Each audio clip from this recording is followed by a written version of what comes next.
மீஞ்சூரில் 1999 per square ஃபீட்டுக்கு தனியவேலன் estates 24ஆம் தேதி ஒரு பெரிய சைட் லான்ச் பண்ணுறாங்க. லான்ச்சிங் ஆஃபராக ஒரு கோல்ட் காயின் ஃப்ரீயாக தராங்க. பட்டா, ஈசி, ரிஜிஸ்ட்ரேஷன் எல்லாமே ஃப்ரீ. ஸ்க்ரீனில் தெரியிற நம்பருக்கு கால் பண்ணுங்கள். நண்பர்களுக்கு வணக்கம். ஸோ குமுதம் பற்றி நம்ம சொல்லி ஆகணும். குமுதம் வந்து ஒரு மிகப்பெரிய பத்திரிகை. எப்போ அப்படின்னா ஒரு 20 வருஷத்துக்கு முன்னாடி. இப்போ பார்த்தீங்கன்னா அந்த பத்திரிக்கை யாராவது வாங்குறாங்களா அப்படின்னா அந்த பத்திரிக்கையை அந்த ஆஃபீஸ்லேயே பார்த்தீங்கன்னா ஃப்ளோர் மொத்தம் 5-6 ஃப்ளோர் பில்டிங் இருக்கும். அது புருஷாக்கத்தில் இருக்குது. அந்த பில்டிங்லேயே பார்த்தீங்கன்னா ஃப்ளோருக்கு ஒரு 4-5 பேர் தான் வேலை பார்க்குறாங்க. அந்தளவுக்கு அந்த பத்திரிகையினுடைய அந்த தரம் தாழ்ந்துருச்சு. ஒன்று. ரெண்டாவது பார்த்திங்கன்னா அந்த பத்திரிகையில் ஒரு யூடியூப் சேனல் இருக்குது. அங்கேயும் நம்ம ஒரு 5-6 பேட்டி கொடுத்துருக்குறோம். ஸோ நம்ம அங்கே போயிட்டு வந்துட்டு இருக்கிறோன்றதுனால அந்த நிறுவனத்தை பற்றி நமக்கு நல்லாவே தெரியும். ஆக்சுவலாக வந்து அவங்க வந்து ஒரு அதாவது எப்படி இருந்தாங்களோ அதுக்கு நேர்மாறாக ஆல்மோஸ்ட் வந்து தேர் அவுட் ஆஃப் பிஸ்னஸ்ன்னு சொல்லலாம். அதுதான் உண்மை. சரி, அதை வந்து ரிவைவ் பண்ணுறதுக்காக, அதாவது நாங்கள் இன்னும் வந்து உயிரோடு தான் இருக்கோம் அப்படின்னு அப்பப்போ காட்டணும் அப்படின்னு நினச்சிட்டே இருப்பாங்க. அப்பப்போல்லாம் அந்த மாதிரி காட்டணும்னு நினைக்கும் பொழுது ஏதாவது சர்ச்சைக்கு உண்டான விஷயங்களை, பொய்யான விஷயங்களை திரித்து சொல்கிறதும், யாரோ ஒரு நபரை வந்து சந்தோஷப்படுத்துறதுக்காக வேலை பார்க்கவும் இந்த வேலைகள் ரொம்ப நாளாக நடந்துக்கிட்டே இருந்தது. அது வந்து பார்த்திங்க அப்படின்னா 2008 குஷேலன் வந்து கிட்டத்தட்ட ஒரு மிகப்பெரிய ஒரு லாஸ் வெஞ்சர். எப்படி லாஸ் வெஞ்சர் அப்படின்னா, சிவாஜி 2007 வந்து மிகப்பெரிய ஹிட்டுனா அந்த மாதிரி ஒரு ஹிட்டு இந்தியாவிலே எந்த படத்துக்கும் இல்லை. ஆல்மோஸ்ட் வந்து 3 கான்ஸ், சல்மான் கான், ஷாருக் கான் அண்ட் அமீர் கான், இவங்க எல்லாத்துக்கும் மேலே இருக்கிறாரு ரஜினி அப்படின்னு சொல்லி வடநாட்டு பத்திரிகைகளில், வடநாட்டு ஆங்கில நாளேடுகளில், வடநாட்டு ஜேர்னல்ஸில், NDTV இது போன்ற வடநாட்டு ஊடகங்களில் பேசப்பட்டு டிஸ்கஸ் பண்ணாங்க. ஸோ அந்த அளவுக்கு மிகப்பெரிய வெற்றி. ஏறக்குறைய தமிழ் சினிமாவை 90+ கண்ட்ரீஸ்க்கு கொண்டு போன படம். தமிழ் சினிமாவில் இன்றைக்கி வெளியில் ஒரு 200 கோடி மார்க்கெட்டை சாலிடாக ஆக்கின ஒரு படம். ஸோ இன்றைக்கி இருக்குன்னா அதற்கு அச்சாரம் போட்டது சிவாஜி தான். சிவாஜியினுடைய பெருமை சொல்லிக்கிட்டே போகலாம். அதற்கு அடுத்தது குஷேலன் வந்தது. ஸோ குஷேலன் என்ன பண்ணிட்டாங்க அப்படின்னா, சிவாஜியை காமிச்சு குஷேலன் வந்து தலைவர் படம் போல் அதை வந்து சித்தரித்து அந்த படத்தை வந்து ப்ரொமோட் பண்ணி அந்த படத்தை வெளியில் விற்றுட்டாங்க. ஸோ தலைவர் படம் நினச்சி யார் என்ன ரேட்டுனாலும் கொடுத்தா வாங்கிப்போம் அப்படின்ற மாதிரி டிஸ்ட்ரிபியூட்டர்ஸ் ஜஸ்ட்டு அந்த சிவாஜி இருந்த கிரேஸை வச்சு குஷேலனை எக்குத்தப்பான ரேட்டுக்கு வாங்கிட்டு அதுக்கப்புறம் பார்த்தா தலைவர் அந்த படத்தில் வந்து 3/4 மணி நேரம் கூட சரியாக வரமாட்டார். இன்னும் சொல்லப்போனால் கிளைமேக்ஸ் அவர் தான் முடிச்சு வைப்பாருனாலும் சரியாக அவருக்கான ப்ரெசன்ஸே இருக்காது. அவர் எப்போ வருவார் தான் படத்தில் உட்காந்துட்டே இருக்கும். அது இல்லாமல் படம் வந்து கொஞ்சம் போரிங்கான படம் தான். ஸோ படத்தினுடைய அவுட் வந்து எக்ஸ்பெக்ட் பண்ணுற அளவுக்கு இல்லை. அதாவது சூப்பர் ஸ்டாருடைய கேமியோன்னு இவங்க ஒழுங்காக வெளியில் சொல்லாததுனால சூப்பர் ஸ்டார் படம்னே நம்பி வந்த பல ரசிகர்களுக்கு ஏமாற்றம், படத்தை வாங்கின பல டிஸ்ட்ரிபியூட்டர்ஸ்களே ஏமாற்றம். அதனால் ஏறக்குறைய எல்லா டிஸ்ட்ரிபியூட்டர்ஸுக்கும் ஒரு பெரிய லாஸ். ஸோ அதுக்கப்புறம் பார்த்திங்க அப்படின்னா அந்த லாஸை வந்து யூஸ்வலாக பார்த்திங்கன்னா 91-90களிலேருந்தே சூப்பர் ஸ்டார் ரஜினி அந்த படங்கள் ப்ரொடியூஸ் பண்ண ஆரம்பித்த காலத்துலேருந்தே படையப்பா வரைக்கும் லாஸ்னால் காம்பன்சேட் பண்ணக்கூடிய ஒரே நடிகராக அவர் தான் இருந்தார். வேறு எந்த நடிகனும் லாஸை காம்பன்சேட் பண்ணதே கிடையாது இது வரைக்கும்.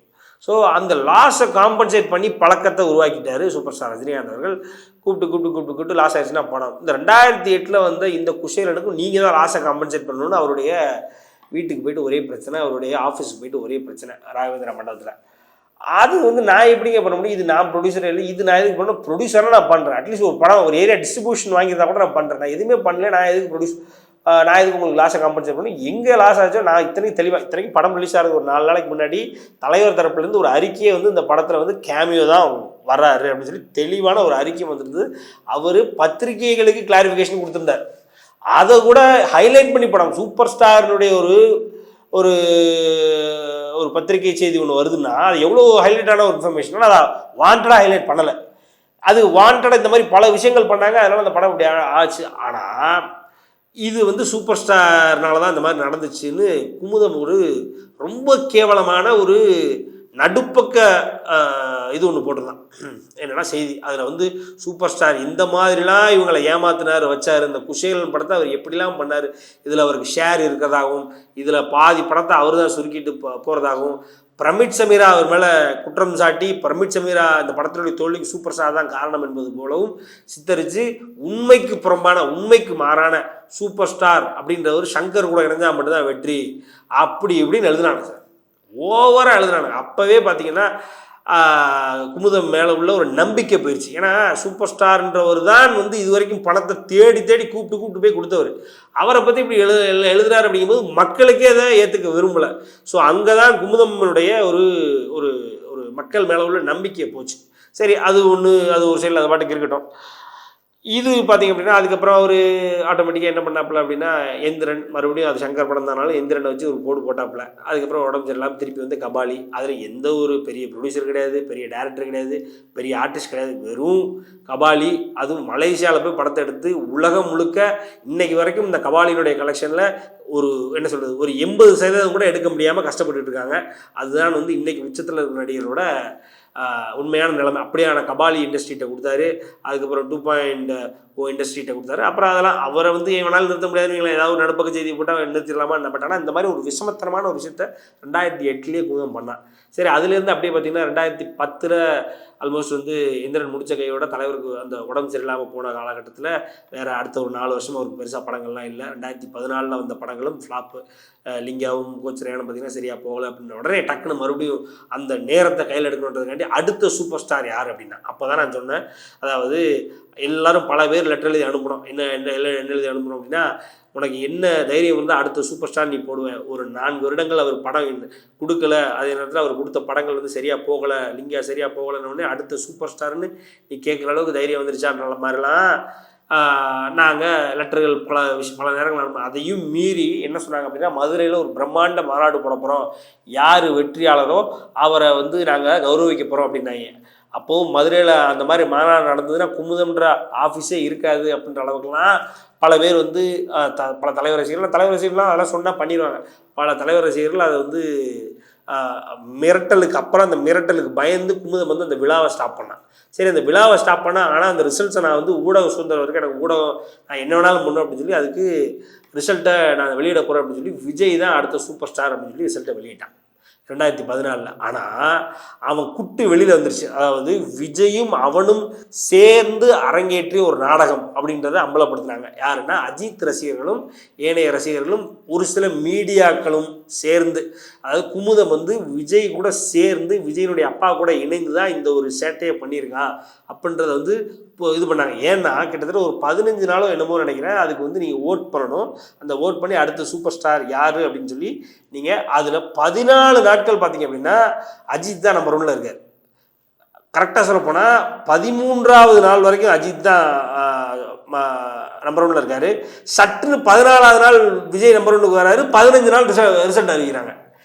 இது வந்து அஜித் ஃபேன்ஸுக்கு ஒரு மிகப்பெரிய கோபத்தை உண்டு பண்ணிருச்சு. ஸோ மதுரைனால அஜித் ஃபேன்ஸ் தான் ஆட்டோமேட்டிக்காக. விஜய்லாம் மதுரையில் ஒன்றுமே கிடையாது. மதுரை அஜித் ஃபேன்ஸ் அப்படிங்கும்பொழுது மதுரையில் ஏறக்குறைய குமுதம் ஆஃபீஸுக்கே போய் பிரச்சனை பண்ணாங்க அஜித் ஃபேன்ஸு. அதுக்கெலாம் இன்னும் தரவுகள் இருக்குது.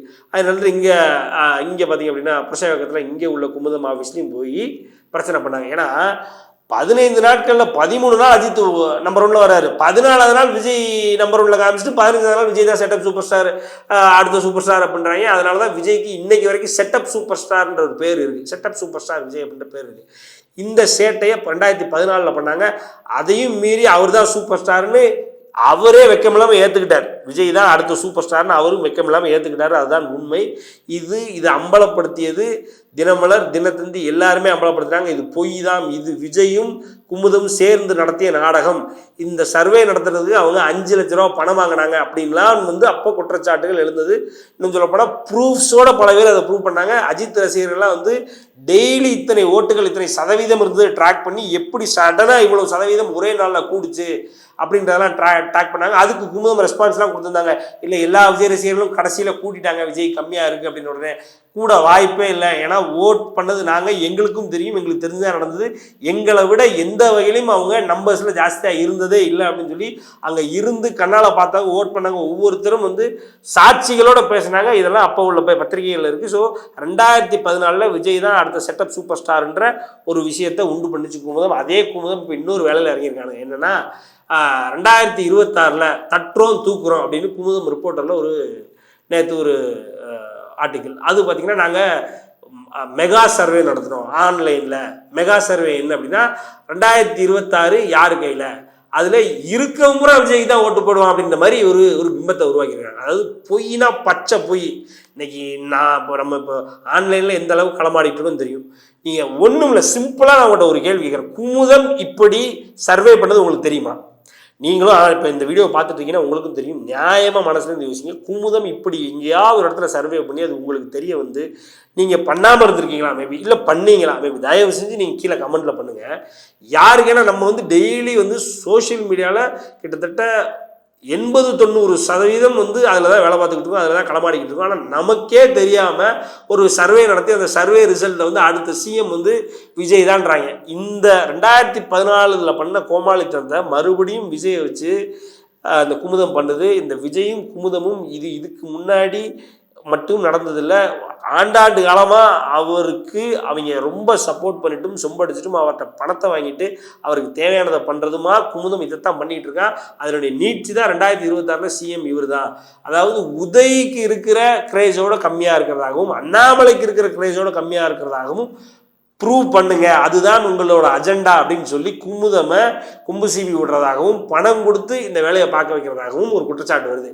அதன் அடிப்படையில் பார்த்தீங்கன்னா, அதாவது தமிழ்நாட்டில் உள்ள 70% பெண்கள் வந்து விஜய்க்கு தான் ஓட்டு போடுவாங்க, 65% பெண்கள் வந்து ஆண்கள் வந்து விஜய்க்கு தான் ஓட்டு போட போகிறாங்க. அதுக்கப்புறம் பார்த்திங்க அப்படின்னா விஜய் எத்தனை தொகுதி ஜெயிப்பார், விஜய் நின்னார்னா அந்த இடத்துல எவ்வளவு சதவீதத்தில் ஜெயிப்பார், அது இதுன்னு எல்லாமே வந்து இது வந்து ப்ராப்பராக ஒரு அரசியலில் இருந்து அவருக்கு ஒரு பின்புலம் இருந்து அவருக்கு ஒரு ஓட் பர்சன்டேஜ் இருந்து ஒரு ஓட் பேங்க் இருந்து அதுக்கு அப்புறம் கேள்வி கேட்டீங்கன்னா கூட இதுக்கெல்லாம் ஆன்சர் ஏற்கனவே 0. அதாவது ஒத்த ஓட்டு விஜய்ன்னு சொல்கிறாங்க. அது 0% இருக்கிறாரு விஜய். 0% இருக்கிறவர் இந்த அளவுக்கு நுணுக்கமான ஆன்சர்களை எவனால் ஃபஸ்ட்டு கொடுக்க முடியும்? இப்போ நீங்கள் இன்னைக்கு இந்த வீடியோ பார்த்துட்டு இருக்க நீங்கள் சொல்லுங்கள், விஜய் எத்தனை சதவீதம் வாங்குவார்னா சும்மா 4-5 நம்ம சொல்லலாம் கரெக்டாக. பட் ஆனால் எதன் அடிப்படையில் நீங்கள் சொல்லுவீங்க? அப்போ ஒரு அடிப்படை தன்மை இல்லாமல் நீங்கள் ஒரு நம்பர் கொடுத்தீங்கன்னா அது வந்து ஃபேக் தானே. அது ஆட்டோமேட்டிக்காக if you don't have a base to backup பண்ணிங்க அப்படின்னாலே அது வந்து ஒரு பேஸ்லெஸ் தானே. ஸோ கம்ப்ளீட்டாக அதாவது நான்சென்சிக்கல் ஒரு பேஸ்லெஸ் ஒரு சர்வே நடத்துகிறேன் அப்படின்னு நடத்தினானுங்களா என்னன்னே தெரியலையே ஃபஸ்ட்டு. அப்படி ஒரு பொய்யா விஜயை ஜோடிச்சு 2026 தட்டுறோம் தூக்குறோன்னு அதையும் எதை கொடுத்தாலும் நிம்மாயை நம்ம சொல்லிக்கிட்டே இருப்போம் இல்லையா, அதையும் விஜய் ஃபேன்ஸ் நேற்று பூரா தூக்கிட்டு சுற்றிட்டு இருக்காங்க. சார் செட்டப் சூப்பர் ஸ்டார்னு விஜய்க்கு பேர் வாங்கி கொடுத்ததே அந்த குமுதம் தான். அந்த குமுதம் அதுக்கப்புறம் தான் அழிஞ்சே போச்சு கிட்டத்தட்ட. அந்த குமுதமுக்கு மறுபடியும் நீங்கள் ரூபாயை கொடுத்து அடுத்த செட்டப் சிஎம்மா அவரை நீங்கள் ஏன் ஆக்கணும்? சொந்த அதாவது மார்க்கெட்டிங் இல்லாமல் உங்கள் சொந்த திராணியில் மக்களை சந்தித்து மக்கள்கிட்ட ஓட்டு வாங்க முடியலைன்னா நீங்கள் எந்த மாதிரியான ஒரு ஒரு ஒரு ஒரு முன்னுதாரணத்தை செட் பண்ணுறீங்க? எனக்கு ஒன்றும் புரியல. இன்றைக்கி பார்த்தீங்கன்னா ஒரு 300 பேரை டிபி சத்திரத்துலேருந்து இவர் வீட்டுக்கு போய் அவங்க வந்து நலத்திட்ட உதவிகளை வாங்கிட்டு போகணுமா? நான் என்ன சொல்கிறேன்னா, இன்றைக்கி மக்கள் வந்து வெள்ளத்தில் பாதிப்படைஞ்சிரு ரொம்ப கஷ்டத்தில் இன்னல்களில் துயரத்தில் இருக்காங்க. அப்போ கூட நீங்கள் அவரை நேரில் போய் அவங்க எல்லாத்தையும் நேரில் போய் சந்திக்க முடியாமல் நீங்கள் அந்த 20 அடி கேட்டு போட்ட வீட்டுக்குள்ளே தான் இருப்பீங்க. மக்கள் வந்து உங்களை சந்தித்து வாங்கிட்டு போகணுன்னா நீங்கள் அவ்வளோ பெரிய ஜமீன்தாரா என்ன? புரியல. இன்னைக்கு மிகப்பெரிய கட்சிகள் நீங்கள் சொல்கிறீங்களே உதயோட விஜய் தான் பெருசுன்றீங்களா, அந்த உதய் இன்னைக்கு களத்திலே இருக்கார். நன்மையோ தீமையோ இன்னைக்கு அவரை எங்க பார்த்தாலும் அந்தந்த ஊர்களில் பார்க்க முடியுது. அப்போ அவரை விட நீங்க எந்த வகையில கூட்டிட்டீங்க? அவரும் நெப்போ கிட்ட நீங்களும் நெப்போ கிட்டு தானே. உங்க 2 பேருக்கு என்ன வித்தியாசம்? நீங்களும் நடிகர் தான், அவரும் நடிகர் தானே. என்ன உங்களோட 4 படம் அவருக்கு கம்மி, உங்களோட 4 ஃபேன்ஸ் அவருக்கு கம்மி. மற்றபடி நீங்களும் நடிகர் தான், அவரும் நடிகர் தான். அவர் எப்படி ஒரு என்ன சொல்றது ஒரு வாரிசு அரசியல், நீங்களும் வாரிசு அரசியல் தானே, ரைட்டுங்களா? ஸோ அதனால உங்களுக்கும் அவருக்கும். ஆனால் அவர் களத்தில் இருக்கார், நீங்கள் களத்தில் இருக்கீங்களா? விஜயகாந்த் வேஷ்டியை மடிச்சுட்டு களத்தில் நிற்பார். மக்கள் கூட களத்தில் நிற்காம உங்கள் வீட்டுக்குள்ளே கேட்டை போட்டு இப்போ 50 பவுன்சர்ஸை விட்டு அவங்கள வந்து டைரெக்டாக உங்களை சந்தித்து வாங்கிட்டு போகிற அளவுக்கு நீங்கள் இன்னும் அவ்வளோ பெரிய ஜமீன்தாரா? உங்களுக்கு அப்படி என்ன இருக்குது? ஸோ மக்களை போய் சந்திக்காமல் இந்த மாதிரி சுற்றி இருக்கிற ஊடகங்களை வச்சும் சுற்றி இருக்கிற அந்த 15 ரூபா அணில்கள், நான் அந்த 15 ரூபா அணில்களை மறுபடியும் சொல்கிறேன், நான் ப்ரூவ் பண்ணுறேன். அவங்க 15 ரூபா ஒரு போஸ்ட்டுக்கு வாங்குறானுங்க. அதான் 15 ரூபா அணில்கள்னு சொல்லிக்கிட்டே இருக்கிறேன். இந்த 15 ரூபா அணில்களை வச்சுக்கிட்டும் போஸ்ட்டை போட்டு நீங்களா கிரியேட் பண்ணி ஒரு செட்டப் சிஎம்மா உருவாகிறதுக்கு நீங்கள் ஆசைப்பட்டீங்க அப்படின்னா அது ரொம்ப நாள் நிலைக்காது. இது ரொம்ப ரொம்ப தவறான விஷயம். விஜய் அவர்கள் ஒன்றும் இல்லை, விகடனில் இதே மாதிரி கமலஹாசனுக்கு ஒரு சர்வே எடுத்தாங்க. கமலஹாசனுக்கு ஒரு சர்வே எடுத்து கமலஹாசன் தான் அடுத்த சிஎம்னா அவன் ப்ரூவ் பண்ணான். இன்னைக்கு கமலஹாசனோட நிலைமை என்ன? அந்த மாதிரி இந்த மாதிரி பொய்யான சர்வேக்களை வச்சு இந்த சர்வேக்கள் தான் நிஜம்னு நம்புகிற கூட்டம் இந்த கூட்டம் கிடையாது. இந்த சர்வேக்கள்லாம் பொய்ன்னு ஏற்கனவே எங்களுக்கு தெரியும். இருந்தாலும் இது ஒரு டூல்னு இன்னும் நம்பிட்டு இருக்கு. நீங்கள் எவ்வளோ பெரிய முட்டாள்னு உங்களுக்கு ஞாபகப்படுத்த தான் வந்திருக்கேன். ரெண்டாவது, மக்களோட களத்தில் நிற்கிறவங்க தான் மக்கள் விரும்புவாங்க. நீங்கள் பாட்டுக்கு விக்கு கலைஞ்சிடாமல் நீங்கள் வீட்டுக்குள்ளேயே வேர்க்காமல் இருக்கணும்னு நினச்சிங்கன்னா மக்கள் இது போன்ற அரசியல்வாதிகளை முளையிலே கிள்ளி எரிஞ்சிருவாங்க. அந்த லிஸ்ட்டில் நீங்கள் போயிடாதீங்க. அதாவது நீங்கள் அரசியல்வாதியே இல்லை, உங்களுக்கு அரசியலே தெரியாது அப்படின்றத நான் சொல்லிக்கிட்டே இருக்கிறேன். மறுபடியும் அதை உண்மைன்னு நீங்கள் பல ப்ரூஃபை கொடுத்து நீங்கள் அதை நம்ப வச்சுக்கிட்டு இருக்கிறீங்க மக்களை. இது எந்த மாதிரியான ஒரு முடிவை உங்களுக்கு வந்து ஏற்படுத்தி கொடுக்கும் அப்படின்னா, உண்மை அப்படிங்கும் பொழுது அது ஒரு நாள் வெளியில் வந்து தானே ஆகும். அந்த வெளியில் வரும்பொழுது அதை தாங்கக்கூடிய சக்தி இல்லாத அளவுக்கு நீங்கள் ஆவீங்க. ஏன்னா நீங்கள் சுற்றி உருவாக்கிட்டு இருக்க பின்பத்தை உண்மை, அது மாயை கிடையாது, அதுதான் உண்மை நம்பி வாழ்ந்துட்டு இருக்கீங்க. உண்மை அதில் உண்மைன்னு வெடித்து வெளியில் வரும்பொழுது அது உங்களை ரொம்ப கசக்கும், ரொம்ப பாதிப்படைய வைக்கும். அந்த ஒரு இடத்துக்கு போயிடாதீங்க. நன்றி, வணக்கம்.